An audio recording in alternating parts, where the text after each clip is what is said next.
Assalamu alaikum. We begin with Allah's name, the most gracious, the most merciful. May Allah's blessings and peace be upon His beloved Prophet alayhi salatu wassalam. For centuries now, Muslims have been researching and studying the Prophet's biography without a proper visual aid. And by this I mean something that shows the topography, i.e. the features and layout of the city as it was during that age. Now, after nearly a decade of working on the Prophet's biography, alayhi salatu wassalam, I am honored to present to you Mecca at the dawn of Islam. I pray that it becomes of great benefit to educators and researchers, both Muslims and non-Muslims, interested in this time period.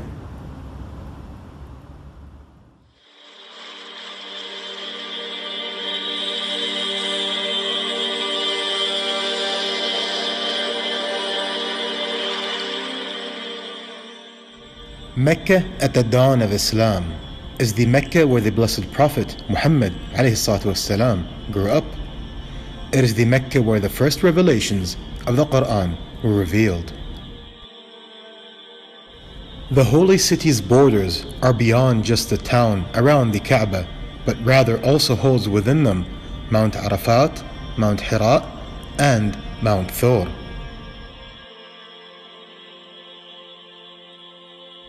For a decade, the early Muslims were oppressed, persecuted, tortured, and boycotted for nothing more except their faith, for testifying that there is no God except Allah and the Prophet Muhammad is his messenger.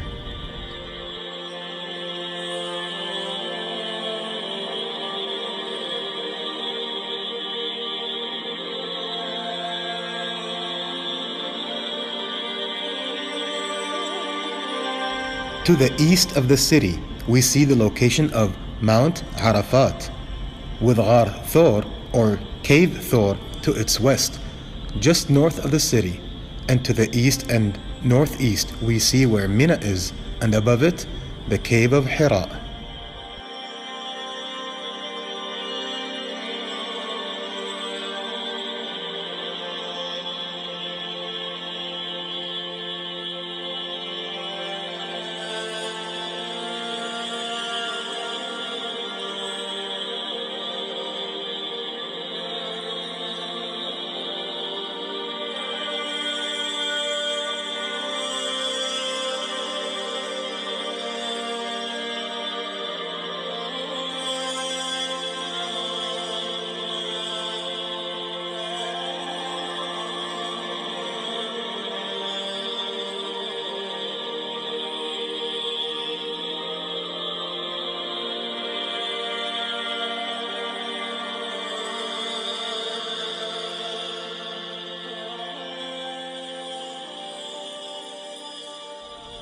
The Kaaba covers, called the Kiswa, at the time were various high-quality fabrics of different colors draped over its walls.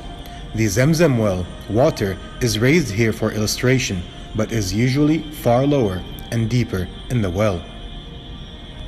They also had constructed two basins, which they filled with water, next to the well. The one closest to the Kaaba was used for drinking, and the one furthest from the Kaaba, next to the well, was used for washing.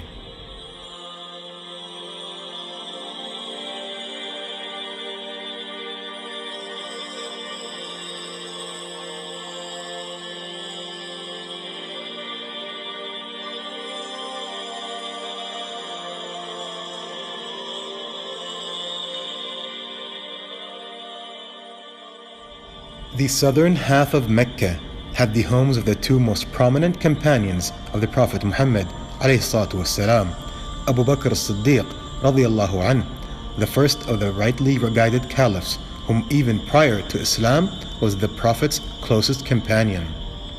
To his west, at the base of Mount Umar, was the home of Al-Khattab, where the great Umar ibn al-Khattab radiyallahu anhu, the second of the rightly guided caliphs, was born and raised. Moving north towards the heart of Mecca, we have the two Ajyad valleys to our east and the Kaaba centered in the valley of Bekka. To the west of the Kaaba, we have Dar al-Nadwa, which was their house of Congress, where all major decisions were made in a meeting that would include all the top noblemen of Quraysh.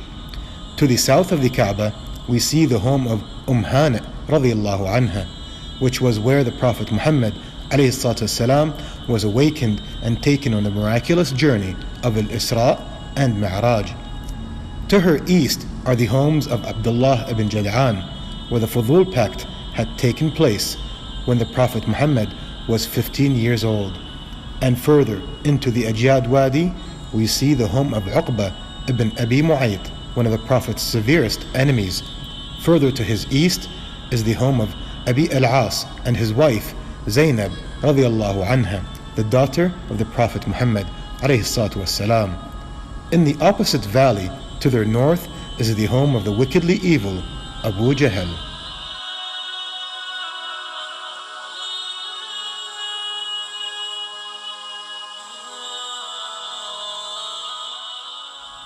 Slightly to their north, we see the famous house of Al-Arqam radiallahu anh at the base of the Safa hill, which served as the Muslim secret university where they can learn Islam and the Quran without being tortured.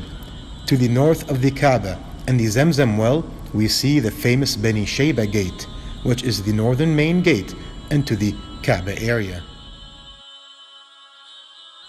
Moving further north, we see the Bani Hashim valley appear to the right, but before that we have the second and more famous home of Al-Abbas radiallahu anh, which lay on the path between the Safa and Marwa, and currently its location is to the right of those going from the Safa to the Marwa when performing sa'i at the first green light where men start to jog or run. Further north we see the location of Khadija radiallahu anha, wife of the Prophet Muhammad alayhi salatu wassalam, in a prominent neighborhood.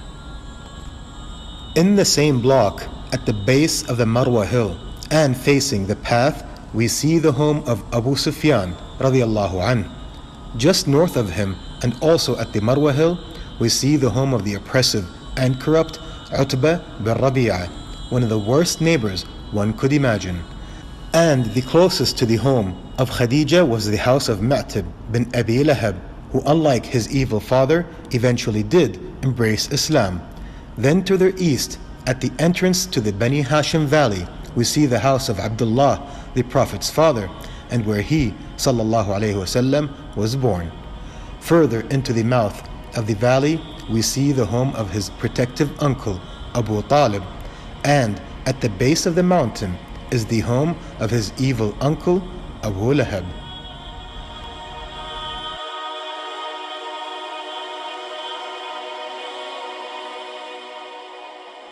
Moving further north, we approach the entrance to the Bani Amr valley, and at the base of the mountain, just south of its entrance, lay the properties of Al-As bin Sa'id, father of Sa'id ibn Al-As radiyallahu anhu.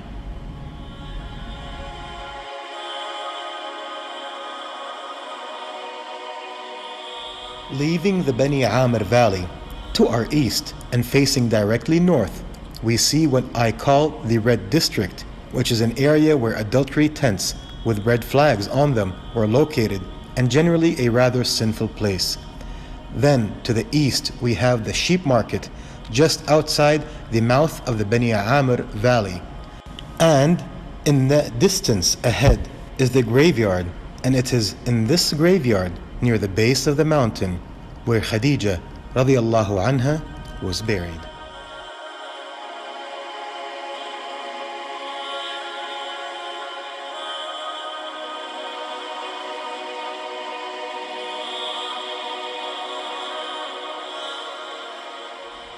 From this beautiful, informative view, we can see the key mountains of Mecca.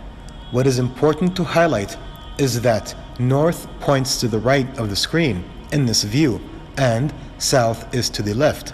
Straight ahead and up from this viewpoint are the western mountains. It is relevant to note that Mount Hind, Mount Delma, and Mount La'la' are all parts of Mount Qayqa'an and are commonly simply referred to as Mount Qayqa'an. Likewise, it's clear from this view that the Safa hill is actually at the base of Mount Abu Qubais, which is the famous mountain where Allah's Messenger sallallahu alaihi wasallam first declared publicly his call to Islam while standing on top of it and facing the city and the Kaaba. This next group of labels shows the other key locations, such as some of the famous wells, markets, and main routes in and out of Mecca. Of relevance to highlight is that it is the northern route to the right of the screen, which forks into two routes, one of which curves eastward, then back south like a U-turn behind the mountains below, and leads to Mount Arafat. If one does not follow this eastern curve south, then they end up face to face with Mount Hira. This final group of labels from this view shows the main neighborhoods based on tribal distribution. While some clans were more dispersed, here are the main areas that belong to some of the main branches of the tribe Quraysh. Both Ajyad valleys belonged almost completely to the formidable Bani Makhzum branch, and to their north is the Bani Hashim stronghold, where the Muslims were boycotted. It is there that they were trapped and remained on high security alert for 3 intensely oppressive and difficult years. There they endured severe hunger and isolation until the boycott ended. Bani Uday had initially lived in the area between the Safa hill and the Kaaba, but after several clashes with other clans, they became allied with the formidable Bani Saham clan and relocated, with most going to the area at the base of Mount Umar and a few at the base of the mountain in the Hujun Valley, which leads westwards towards the Fatima Valley.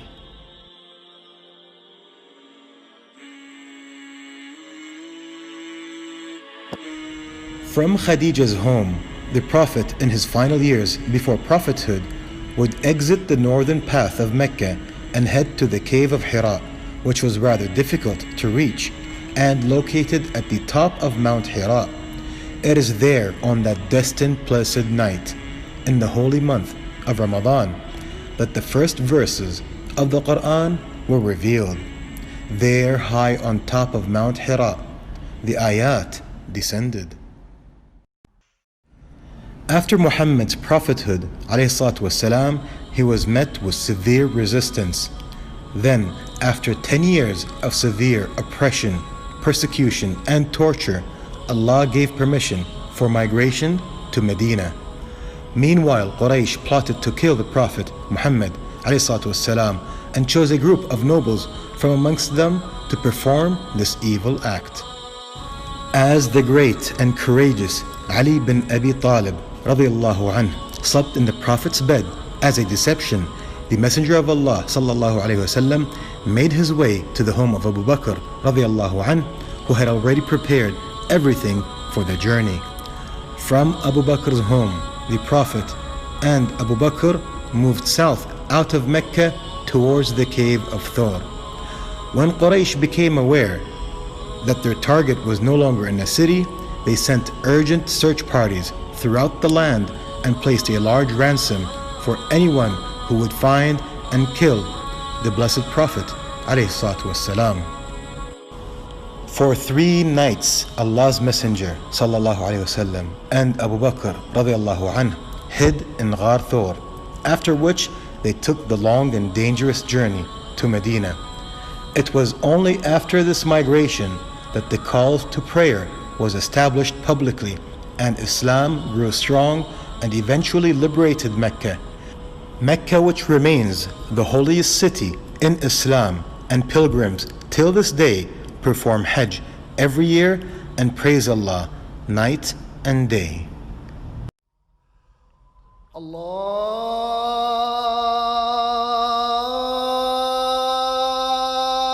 Allahu Akbar, Allahu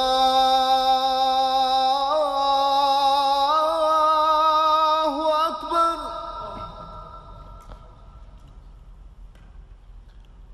Allah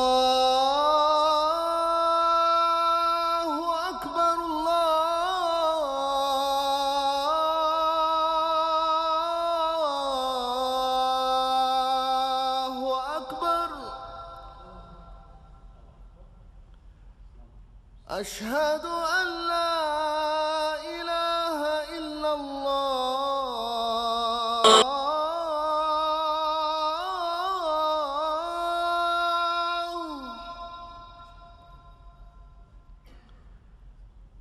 أشهد أن لا إله إلا الله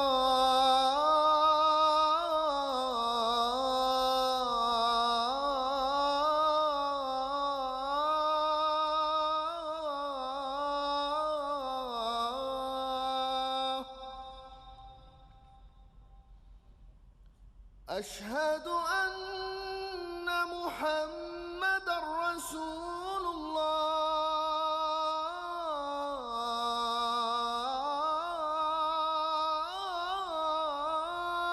الله أشهد أن محمدًا رسول الله